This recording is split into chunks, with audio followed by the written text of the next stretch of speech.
At Popular Science, we report and write dozens of science and tech stories every week.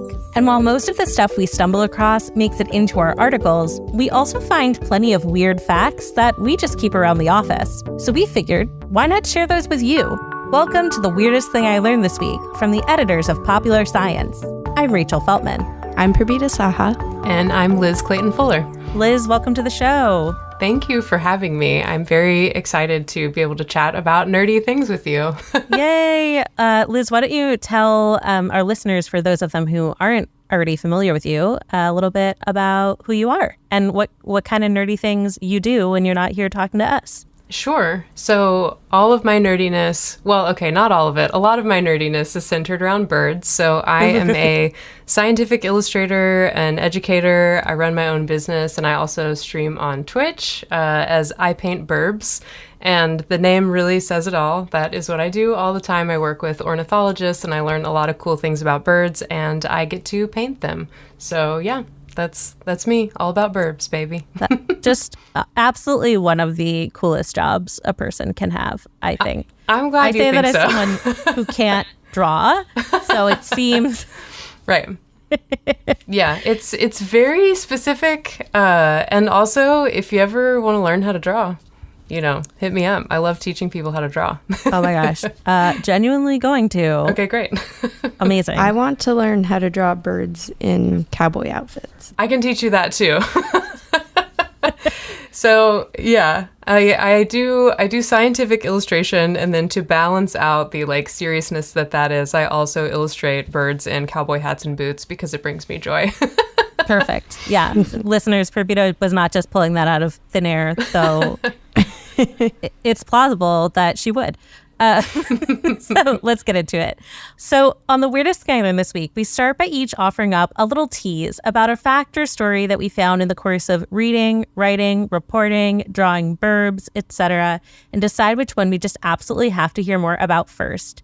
Then once we've all had time to spin our little science yarns, we reconvene and decide what the weirdest thing we learned this week actually was, but not in an actual winners or losers kind of way, because I recently decided that bores me now. But I'm not rewriting the intro. I will eventually stop giving this disclaimer, but I feel like I don't want people to be confused. I want everybody to be happy and have a good time. So, Purbita, what's your tease? Today, I'll be talking about how Zambia tried to beat the U.S. to the moon in the 1960s. Wonderful. Amazing. Sweet. Liz, what's your tease? My tease is that turkey vultures projectile vomit as a defense mechanism, and that is not even the coolest thing about them. Yeah.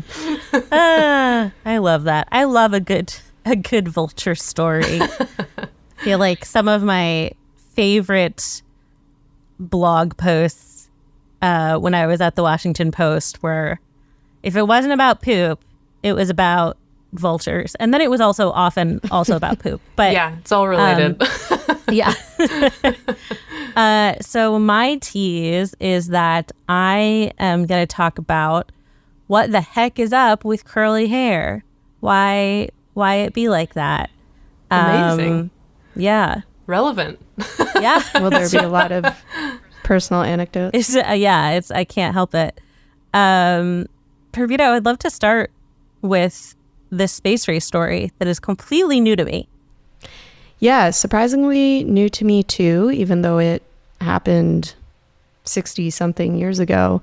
I guess many of the places where I read about it spoke about it as this kind of long forgotten chapter in history, partially because we're unclear how much of it was kind of a media ploy versus actually happening. But it's fascinating nonetheless, and it serves a nice bridge to talking about astronomy and the space hopes of countries in Africa today.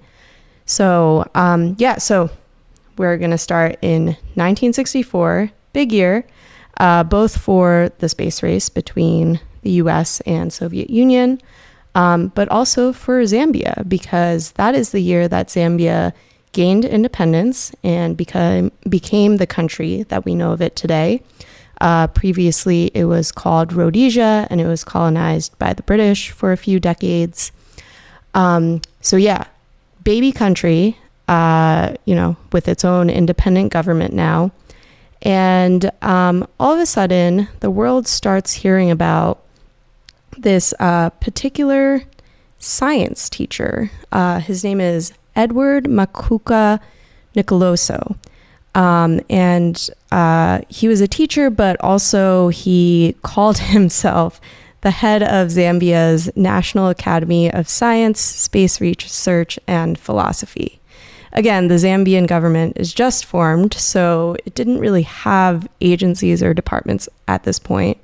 So, I mean, honestly, Edward just he found an opportunity and he took it to self-appoint himself. Good for and him. Speak to the international press. Magazines such as Time picked up his story.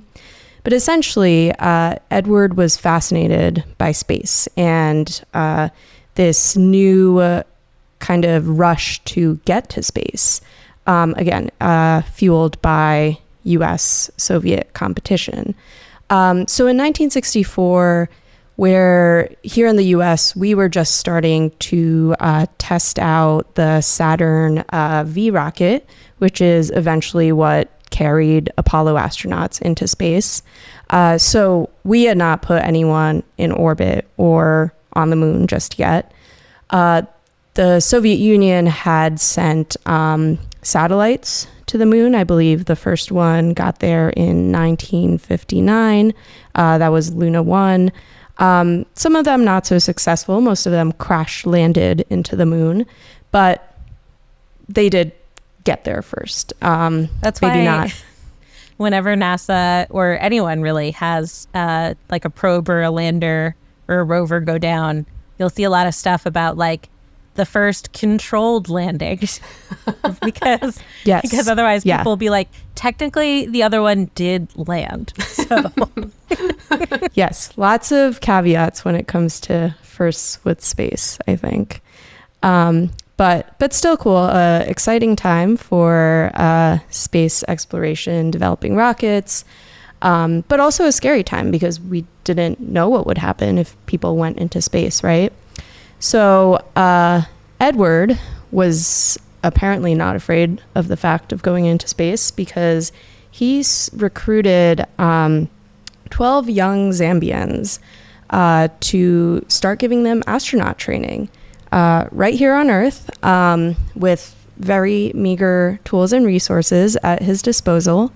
So while NASA was training its astronauts, getting them ready for the zero gravity situation in military tankers and anti-gravity pools, some of the same, practices that they go through today for astronaut training, Edward took a bit more of a DIY approach. He, at least the stories report that he would put his trainees in oil drums and roll them down hills so that they could get used to being weightless. They would... I don't know. I mean, listen, he was working with what he had, and I really admire that spirit. But I don't know that being weightless is at the top of the list of sensations I would expect to feel being rolled down a hill in a barrel. Yes. Yes. I was thinking the same the physics thing. is a little fuzzy. A lot of confounding factors there. Yeah. Please continue. Well, it gets better. His astronauts were very good at handstands by the end of their training because he made them walk on their hands because he thought that this might be the best way to navigate the moon once they landed on it. And yeah, a lot of there were some mentions of free falling a lot. I imagine that's a little more extreme than trust falls, but still far ways away from real astronaut training. But anyway, he got attention. And he, by the end of, I believe they went through 2 years of this, of Edward's astronaut school. And by the end, he had picked out his cohort for the first mission to the moon. And his lead astronaut was a teenage girl. Her name was Martha Mwamba, and she was 16. And I guess she just excelled at the training because Edward thought that she should be the face of Zambia's space mission. Martha would have been accompanied by one adult, a missionary, and 2 cats. And also there was mention of Edward's dog, whose name was Cyclops, going into space as well. I think he was inspired by Laika, the Soviet dog that went into space and sadly perished. So there not a lot of details on how they were going to launch their astronauts or what kind of spacecraft they would be using. There were some cool national spacesuits that were modeled to the press. But that's pretty much as far as the mission went. The thing is, Edward did not have funding, which is probably why his the actual technology never developed much further than his abstract visions. He tried to get the UN to fund him. He reached out to other countries. Again, Zambia, just a new country, so it didn't have much in its coffers at this point. And people in general seemed to wish him well, but of course no one really took him seriously. So that's about as far as this moon mission went. And again, it was not really talked about again until the 2000s when some Zambian expats kind of rediscovered this story. There were a bunch of photographs that were taken with some of the magazine articles back in the 1960s. And they kind of repurposed the historical footage and images and created this kind of like sci-fi version of Edward's story that they called the Afronauts. So this is a series you can go and look up today. To be clear, it has been doctored so that some of the Zambian trainee astronauts were actually, photoshopped onto the moon. And I say that because with all the moon landing conspiracy theories, let's just know that this one is fictional. Sure. So go into it with that in mind. But it's very cool. I think there's a lot of space for, art and imagination in terms of futuristic spaceflight. But then we should also consider like the realities of the fact that none of the African countries have had a space launch of their own just yet. I think South Africa might be the only nation so far on the continent with its own space agency, and I believe it's been working with SpaceX to at least get its own like satellite program off the ground. We do have some space telescopes in the southern portion of Africa. There's SALT in South Africa.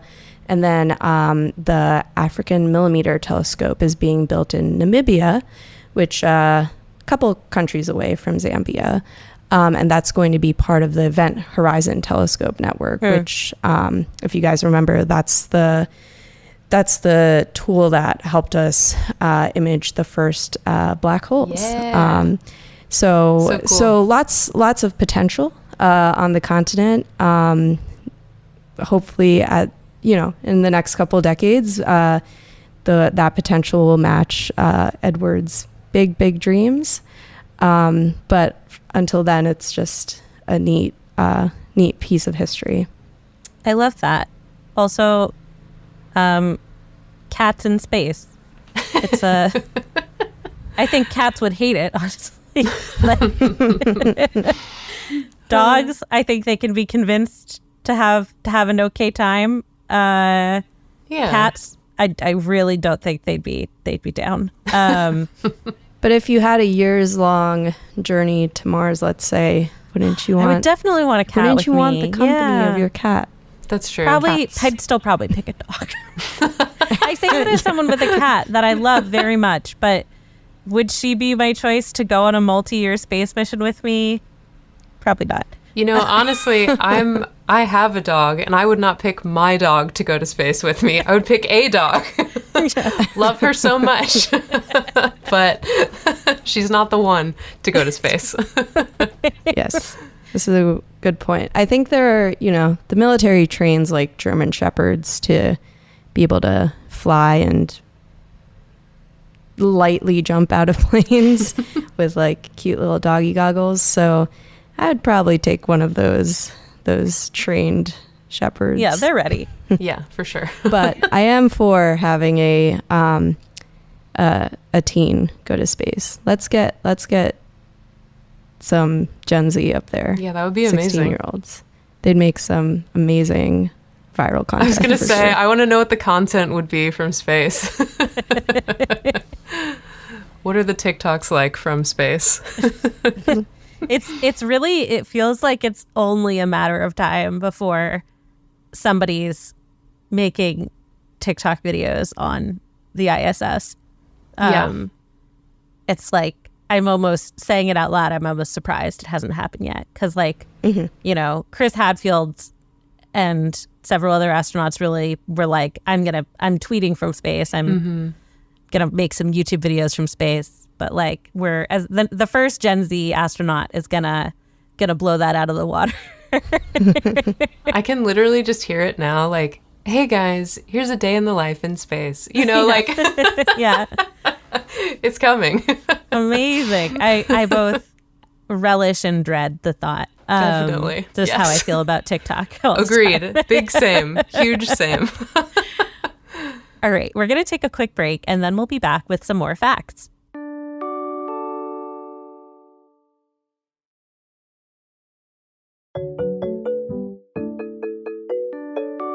Okay, we're back. And I would love to hear what you have to say about vultures, Liz.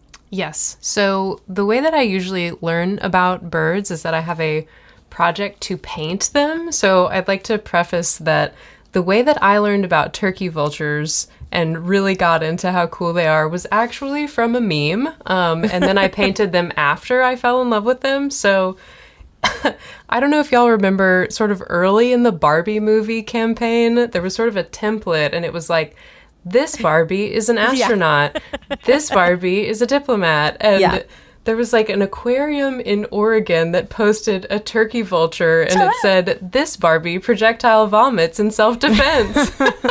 Amazing. And I was like, give them a raise. Exactly. It was amazing. It blew up. I was obsessed. And so I was like, what more can I learn about turkey vultures? What is their deal? So yes, they projectile vomit in self-defense, which is really cool and super, super effective because apparently they can project up to 10 feet, which is absolutely wild and very, very far. And their puke is really gnarly. So they eat carrion exclusively, only dead animals. So their puke is full of dead animal chunks. It's very stinky. It can burn your eyes. It's got a super off-putting smell. So it's a super effective strategy for them. And not only is the puke itself a deterrent, but it also lightens the load. So if they're distressed, they're going to puke to get some of that weight off of them so that they can also escape. So it's kind of an amazing strategy. Yes, I'm very impressed by them because sometimes they will eat so much actually that they can't fly. So it's sort of a twofold strat of lightening the load and also absolutely freaking out whatever is attacking them. And their stomach contents. So this is the deep dive into vulture puke. Their stomach is so acidic that they are able to eat carcasses carrying all kinds of nasty toxins and diseases like anthrax, tuberculosis, and even rabies without getting sick. So wow. It is really, really amazing. And their puke is some serious stuff, but also it's so cool because they play a critical role in the ecosystem by basically being nature's cleanup crew. You know, like they are keeping the carcasses from piling up because, you know, dead animals, dead things can spread disease, but the vultures are very on top of it. And I think they're really misunderstood. Like, I know that I personally grew up very misunderstanding vultures. I thought that they sort of like circled their prey, and that's why you would see them flying in these circular patterns. And I don't know about y'all, but when I was a kid, I tried to get a turkey vulture to come to me by drawing in red chalk on the ground and laying in it, you know, just in my driveway, hoping that a turkey vulture might come down. And of course they didn't, because they only eat things that are actually dead. But really discerning palates that yes, way. So. Exactly. Yes. But I did want to give it a try. It did not work. But yeah, the reason that they fly in those circles is actually they take flight and then they catch these thermal vents that kind of spiral upwards. So basically, they're just kind of chilling when they're circling like that. And what they're doing... It's like cruise control. Exactly. It's like cruise control. Someone once said that turkey vultures are like one of the laziest birds because they just cruise in the air. They don't actually kill anything. They only eat things that are already dead. You know, all of these things, they're just like, yeah, I'm just chilling. Oh, yeah, okay, I guess I'll eat something that I find. You know, just very, very casual birds. And I don't think them to be lazy. I think them to be quite strategic, actually. Yeah, I was like, they're like really like hippie freegan. Yes. Like, the freegans of the bird world. Not necessarily lazy, just like, listen. Yeah. It's going to go to waste. They're so chill. Yeah. Why would I buy food? Exactly. Why would I buy food? And yeah, you know, the common denominator for what they eat is literally only that it's dead. So I live in Tennessee and I have seen them eating raccoons, rabbits, deer, coyotes, armadillo, skunks, cows, like literally anything possible, they will eat it. And the way that they find their prey, so this is just like, when I learned about the puke, I was like, give me more facts about the turkey vulture. And everything I learned just made me fall more in love with them. So when they are chilling in the thermal vents, and you think of them looking for prey, but actually turkey vultures have like the most amazing olfactory system of any bird ever. Wow. They have an incredible sense of smell. And so what they're doing is they're actually just smelling and looking for their prey that way. So a lot of other vultures don't have as good of a sense of smell, and they will follow the turkey vultures who have the keen sense of smell to find the prey. So that's amazing. Again, just a lot of working smarter, not harder in the vulture world. Exactly. And I love that for them. And I think we could all learn something from them. I know I could. But yeah, their sense of smell is so incredible that they can smell dead things from miles and miles away. And interestingly, their sort of preferred range of deadness is like 12 to 24 hours. Like, you think of things getting like really stinky sort of later, but actually the sweet spot is really not that long after they died, and it is smelly enough that the vulture can pick it up and find it. So when they do find their prey, they have a couple of really cool adaptations to keep them from getting sick, in addition to their like wild amount of stomach acid. If you've seen them, they're very cute. They're so named turkey vultures because they have these little bald pink heads. I think that they're very adorable. I'm not sure that everyone else would use that exact word to describe them, but I think their little pink bald heads are super cute. And the reason that they are bald is because they evolved to not have feathers on their head, because the way that they get into their prey is essentially the easiest access orifice. They just literally stick their whole head in there, and you can figure out what that might be. I wrote a story on a study on this for the Washington Post. It appalled many readers of the paper of record. Yeah, I think the headline was just literally vultures eat their prey butt first. Yes. Yeah. That is true. Yes. Evolutionary geniuses. Again, smarter, not harder. Yes, exactly. They're like, I'm not trying to work that hard to get in here. Just give me a butt and I'm good. So they stick their heads in there, and you can imagine it's a bit gnarly in there. So when they pull out their heads, if they had feathers on their heads, it would be impossible for them to preen. The bacteria would get stuck in there. The feathers would get matted. Also, interestingly, so turkey vultures are technically raptors. So they're like in the group of like hawks and eagles and ospreys and things. But their feet are actually more like chicken feet. Like they really don't have like cool claws and stuff. Their feet are just sort of like there to hold down the prey, and their beaks are what do all the work. So they have like really cool, really pointy beaks, and that's like they don't tear anything with their claws. It's all beak work, which is pretty rad. And so as if puking on anything that scared you wasn't gnarly enough, they also use a practice called urohydrosis, which is where if it's too hot outside, they defecate on their legs to cool down. So they're just like amazing, nasty little guys, honestly. I love that.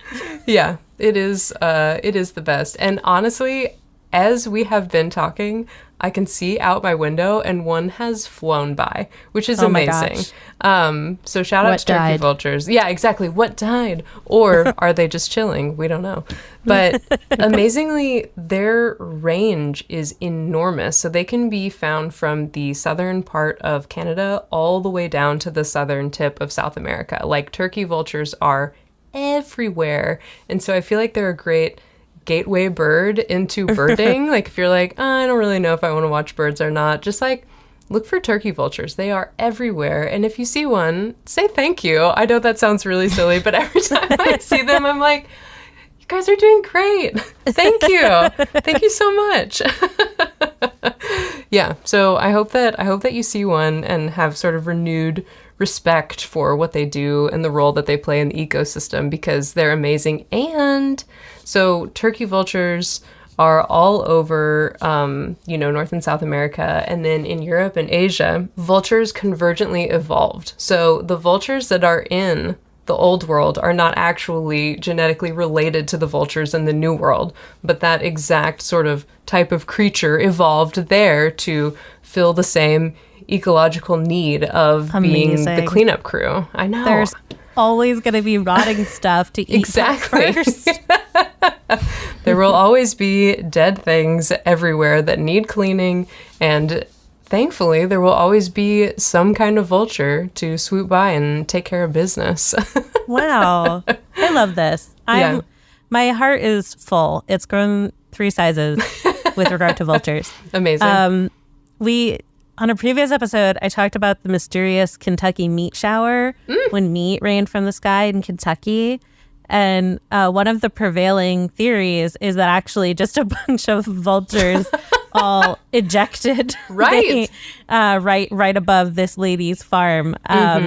We'll never know for sure, but having looked at a bunch of the theories, that would seem like most likely. It sounds plausible, right? One of them got spooked, yacked, scared the one next to them, and then it's just a domino effect. I mean, it could happen. I've read stories as well. So vultures roost communally. So a bunch of them like hang out in trees together. And people are they tell stories of the vultures moving into their neighborhood and like puking and pooping. And their like acidic barf is like peeling the paint off of their houses. God. I mean, it's just like the gnarliest stuff ever. But I love them so much. Yeah, they're great. I love that they have tried every strategy to not have to actually kill things. Yes, right. Like they seem like going back to the hippie metaphor. Like, they're just lovers. They don't want any war. They are. And you know how in Western movies they'll be like, "We'll leave you out for the buzzards." When I was a kid, I thought that meant that the vultures were going to like come get you, but actually what it means is they'll wait until you die and then they'll clean it up. Amazing. All right, we're going to take one more quick break, and then we'll be back with one more fact.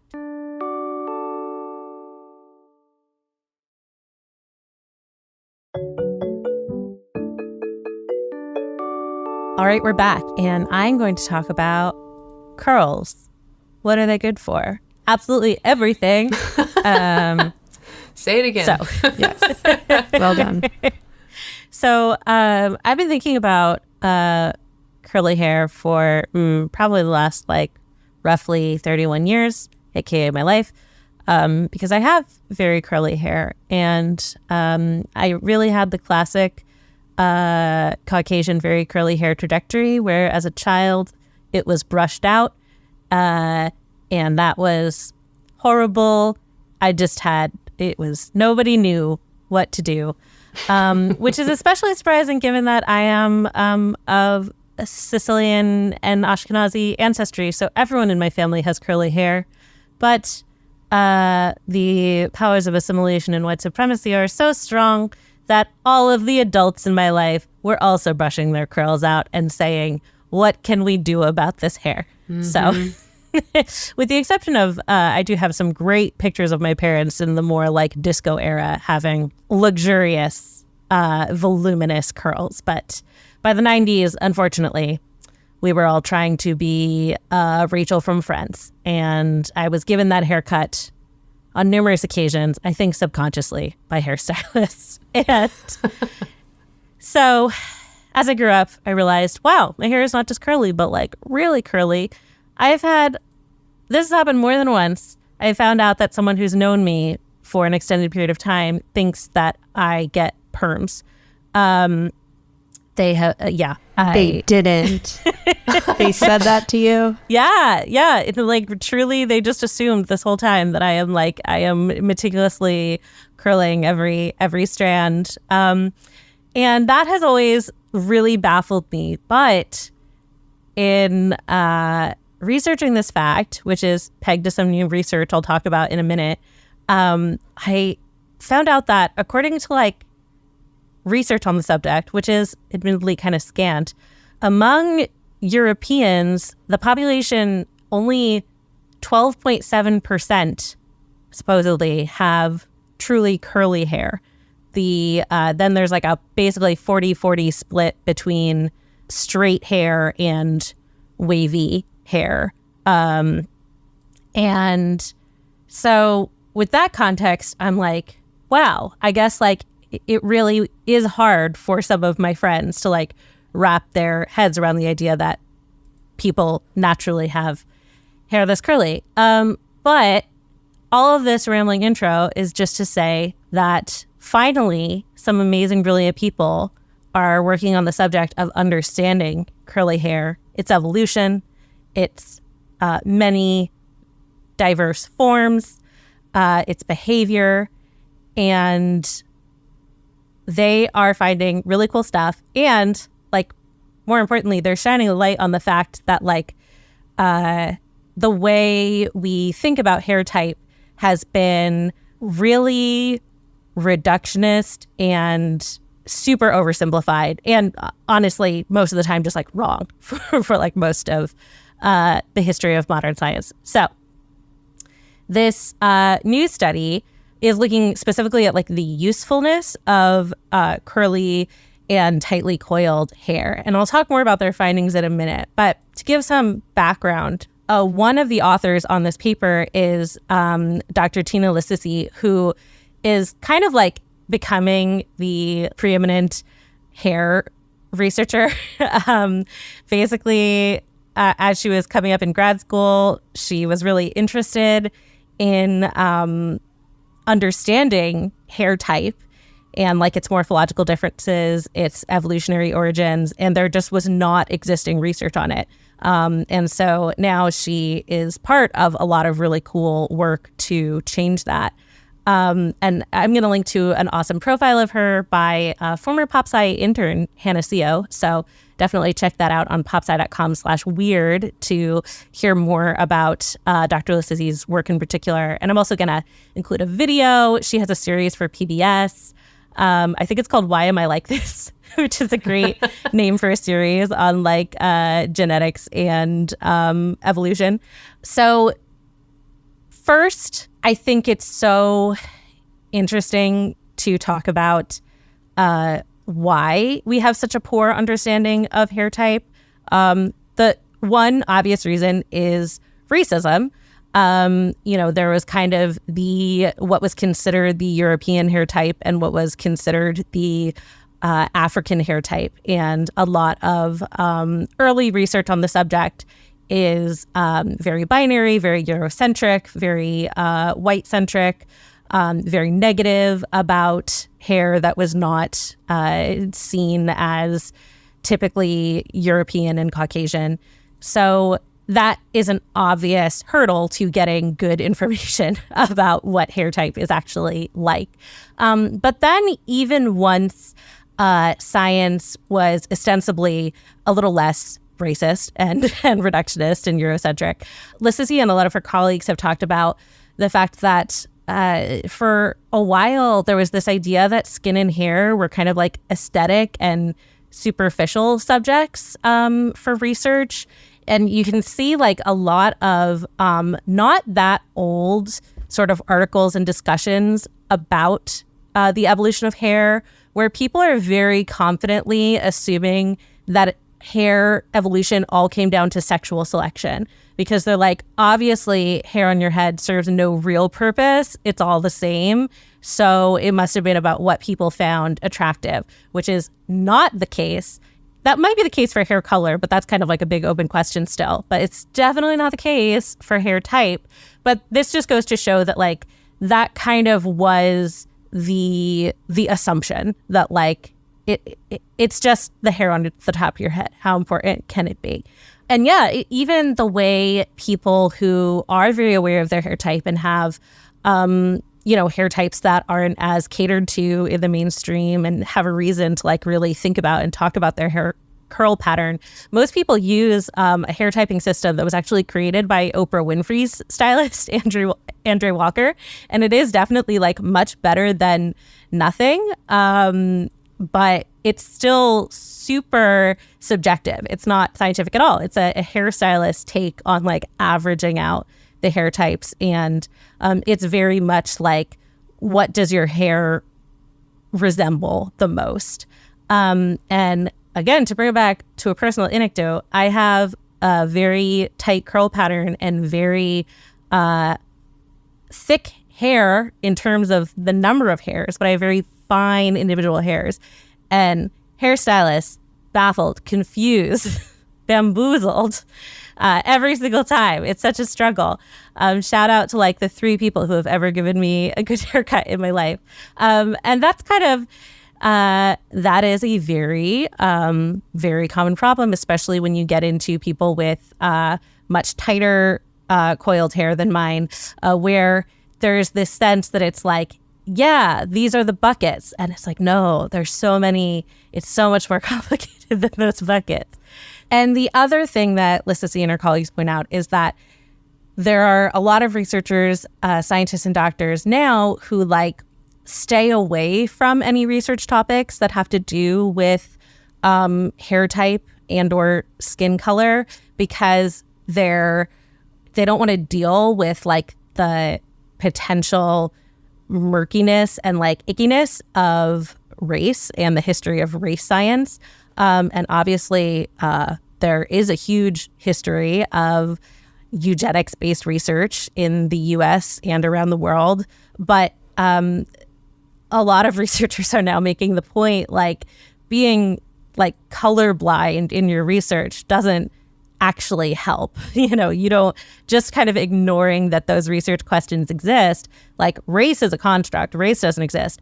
Different hair types do exist. And in fact, the problem is that they've been conflated with this thing that doesn't exist. And that's oversimplified. It's reductionist. It's not helpful. So it's like, we got to do more. We got to learn more. So it's about researching our hair types as an actual spectrum of traits versus this imaginary, very much disproven idea of distinct racial groups.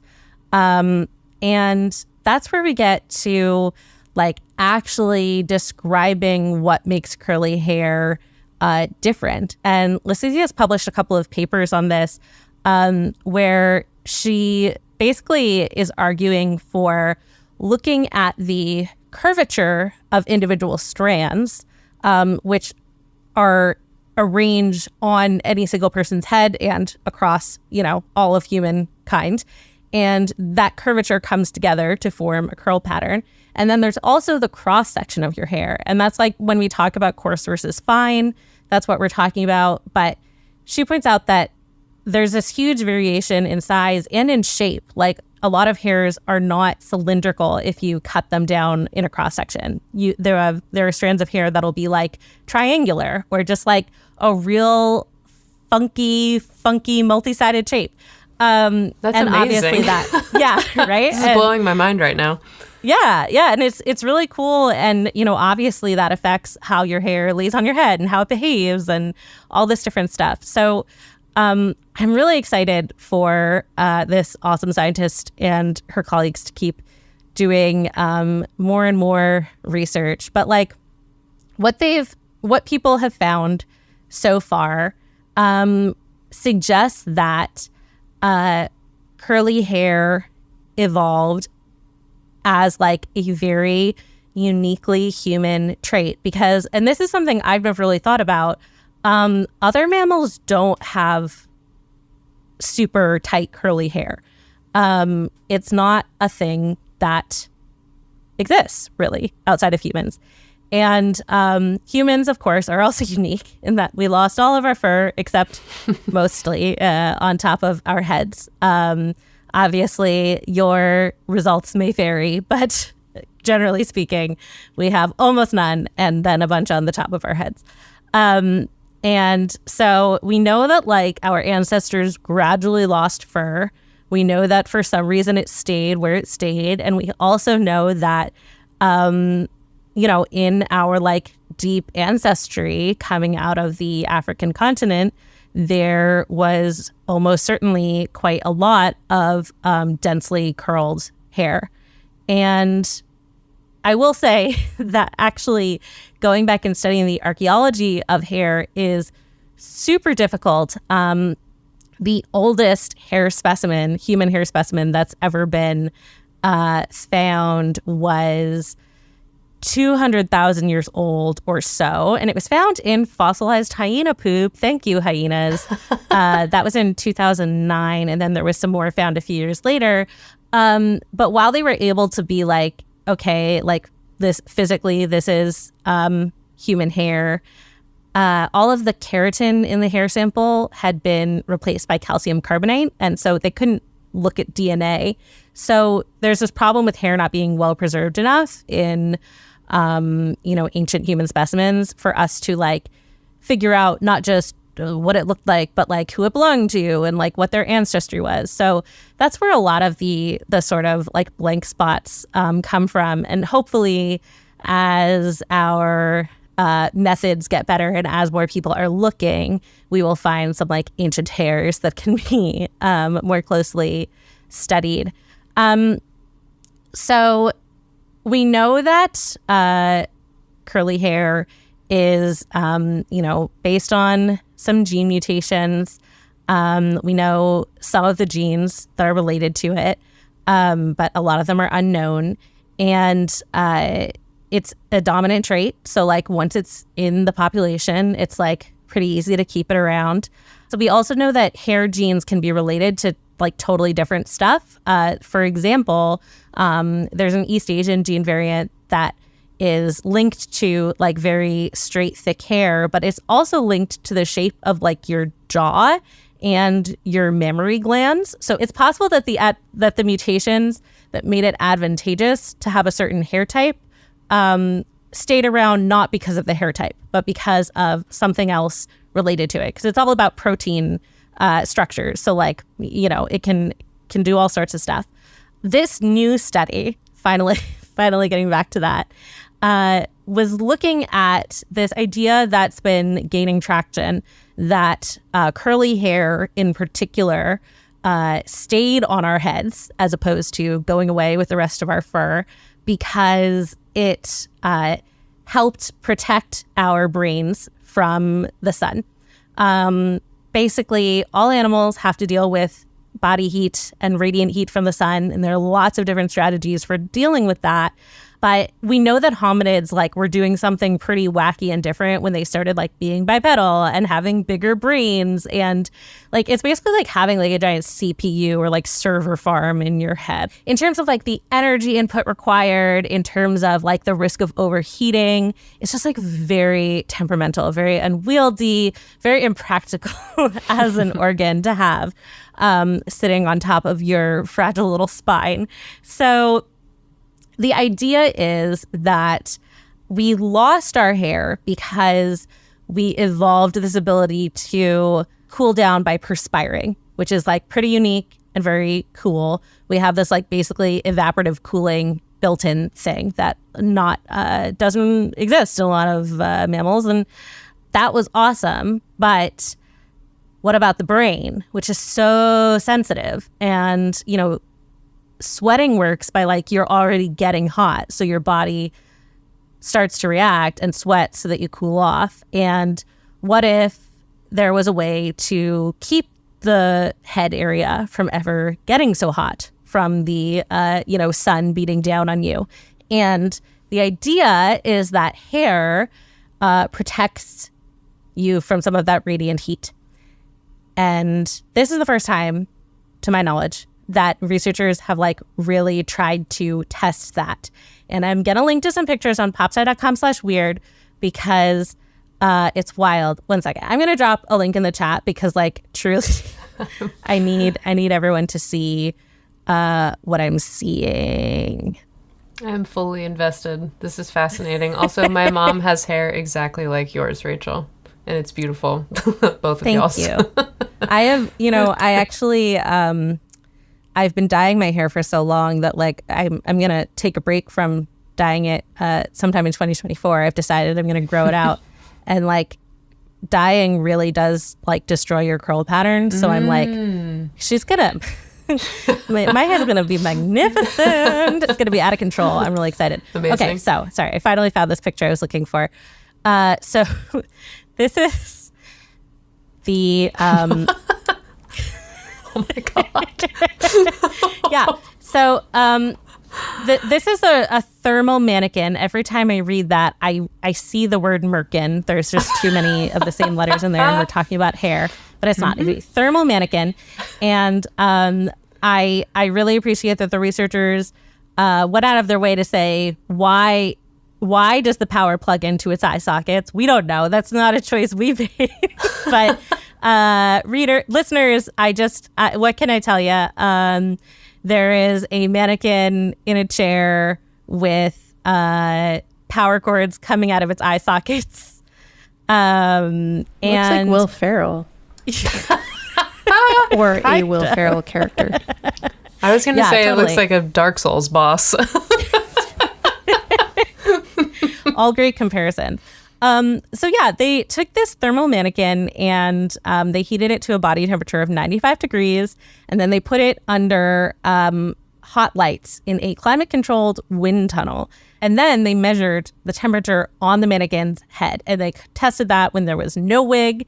And then they took a bunch of human hair wigs that were all similar in thickness and color, but had either straight strands, loose curls, or tight coils. And under a simulation of a sun around 86 degrees Fahrenheit, there was a huge difference between having hair and not having hair, basically. The sun would always heat up the mannequin's head, but even putting on any wig cut that heat gain by more than half. Shout out to bald friends. Sunscreen, hats, important. But yeah, so having any hair on there made a huge difference. But yeah, then when they looked at taking the moderately curled wig, that made the scalp heat up even less than the straight-haired wig. And the tightly coiled wig was the most effective. And, they didn't investigate like the exact mechanism of this, but the thought is that it's blocking the, like a literal radiant energy of the sun. But then, of course, it can also trap heat. But curlier hair has more air circulation in it. It's almost like I saw one article comparing it to like having a nice spongy material on top of your head. You're getting breeze. And straight hair is actually, yes, it protects you from the sun, but then it also can keep you from losing heat in a way that curly hair is much less effective for. So the thinking is, again, it's possible that straight hair came about for reasons totally unrelated to the hair itself, and it just stayed around because it wasn't so harmful in places where there wasn't a ton of sunlight and heat all the time. But it's also possible that in some parts of the world, it was really beneficial because it was more important to have that insulation in the winter of having, flat hair that stayed close to your head. And yeah, they went further by trying to simulate sweat by like wetting the mannequins, just giving them a spritz. And they did find, like, unsurprisingly, being bald made the evaporation cooling process of sweat most effective. But again, they're like, it seems like on the balance, having some hair to protect your head from absorbing the heat in the first place tends to be a win. And this like really blew my mind because of how much sense it made to me, because people who don't have curly hair ask me all the time how I can stand to have my hair down in the summer. And me too. Yeah. This has been going through my mind. Yes. Yeah. And I'm always like, I don't know.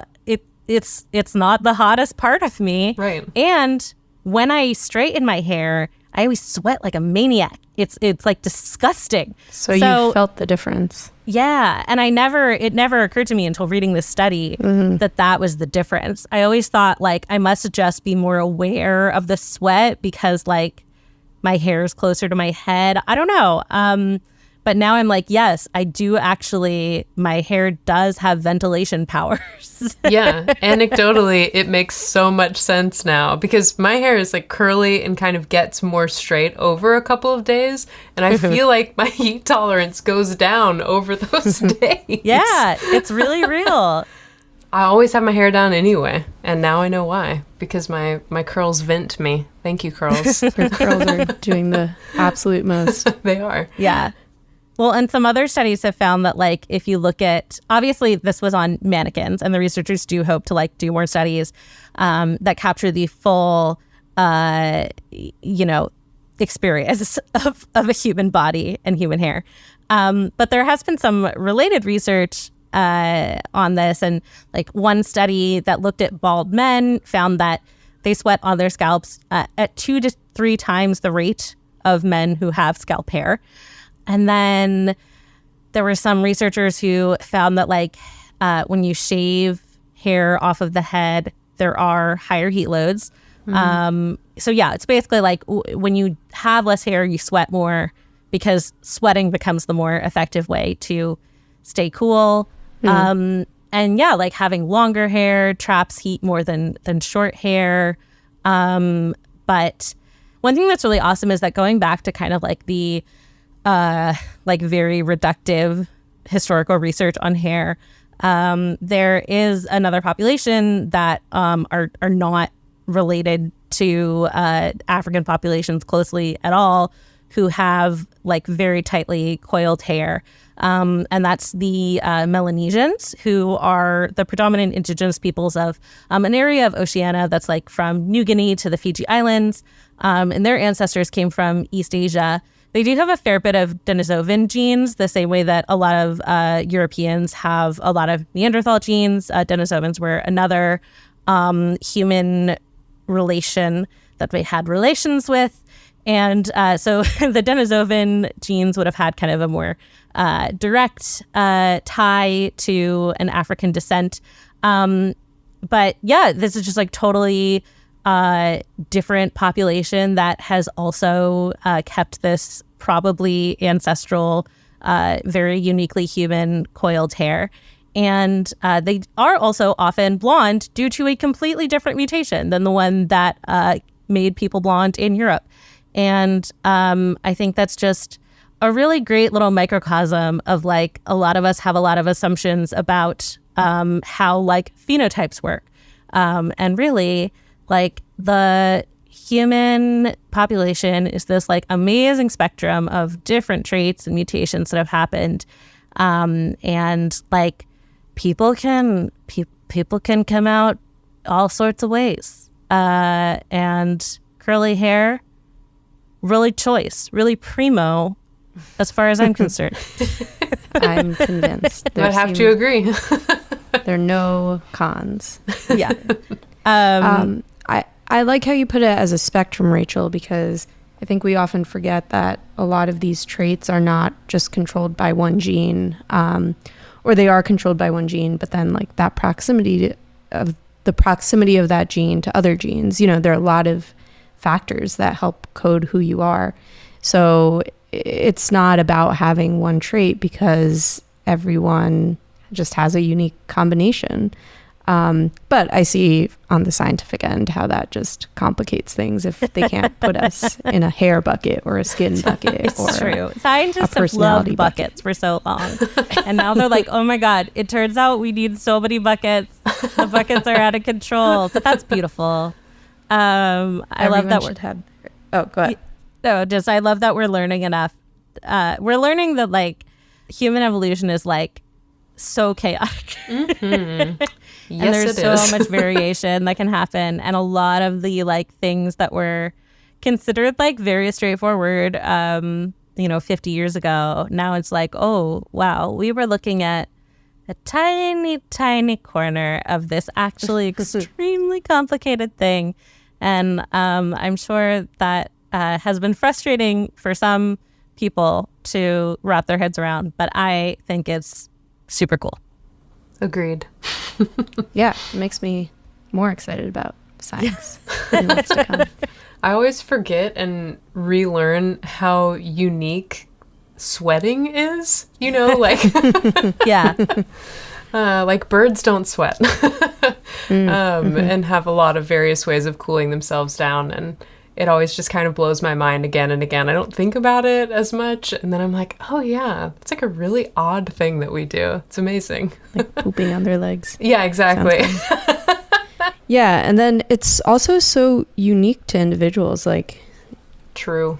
I didn't realize not everyone sweats out of their armpits. Like, my coworkers and I were talking about it, and they were like, yeah, I'm a sweaty back person. And I'm like, but I thought everyone sweated out of their armpits. I mean, I guess they do, but some places are sweatier than others. True. On certain people.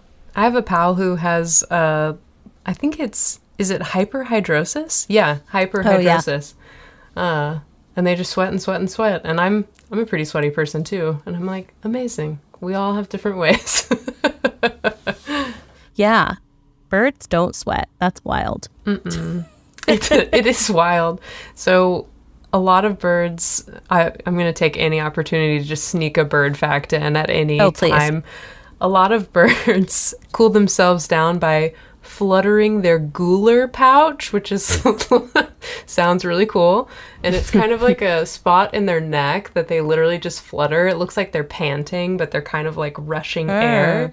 And as we know, turkey vultures use urohydrosis and just, pee on their own legs, and that cools them down. And they also can cool down by, sometimes you'll see vultures doing this pose where they're like holding their wings out very epically, like on a power line or something like that. And they use that behavior to sometimes cool down and also to sometimes warm up. So they've got a couple strategies to deal with differing temperatures. Nice. Yeah. Well, maybe if I have some time on my hands this summer, I will try. I don't think I've ever curled my hair, so maybe I'll try curling my hair and see if it helps. I'll go bake in the sun for a bit. Such beautiful hair. Please don't heat chill your hair. I'll use. Yeah. Yeah. So, yeah, it's true. Do one of those overnight the robe hair thing. Yes. There's so much. We've come so far in heatless hairstyling technology. I actually, it's funny. I've written about several of Dyson's hairstyling tools and the R&D behind them, because they truly do science the shit out of everything they do. However you might feel about the air wrap, much brilliant work went into it. When I first started talking to them, when they first came out with their first hair dryer, and they were like, we're going to be doing this now. This is a thing we do. We're just in the business of circulating air to make things happen. One thing that they kept emphasizing was we went looking for research on hair and there is none. And it's not true that there's literally none, but they were no one had done the empirical research on heat damage, let alone for multiple hair types. And so I think it's so amazing that researchers like Dr. Lasisi are super curious and innovative about asking these questions, and also from a less curiosity, more profit driven side, it also makes sense to ask these questions. Absolutely, everybody has hair and it's all different, and lots of people want to do stuff with it. So please companies who take my money, do some hair science. So I think it's been really cool to see some of Dyson's findings come out and impact their hair products. But obviously, there's still a lot more work to be done. A lot of good weird stuff today. Really, really all over the place. Yeah, good balance. We learned about people not going to space, but just most of us. That's true. Relatable, yeah. Honestly, these people seem to have come much closer to going to space than I ever will. So they did more space training than I have. So. True. I'm going to start doing some handstands to get ready, just in case. Yeah. Amazing. Liz, remind our listeners where they can find you. So you can find me at I Paint Burbs, and yes, that's BIRBS. I Paint Burbs, basically anywhere. You can even find me at ipaintburbs.com. If you need some birdie stickers in your life, I'm scheming on some turkey vulture designs as we speak. I'm feeling very inspired. The Weirdest Thing I Learned This Week is produced by all of our hosts, including me, Rachel Feltman, along with Jess Bodie, who also serves as our audio engineer and editor extraordinaire. Our theme music is by Billy Cadden. Our logo is by Katie Beloff. If you have questions, suggestions, or weird stories to share, tweet us at weirdest_thing. Thanks for listening, weirdos.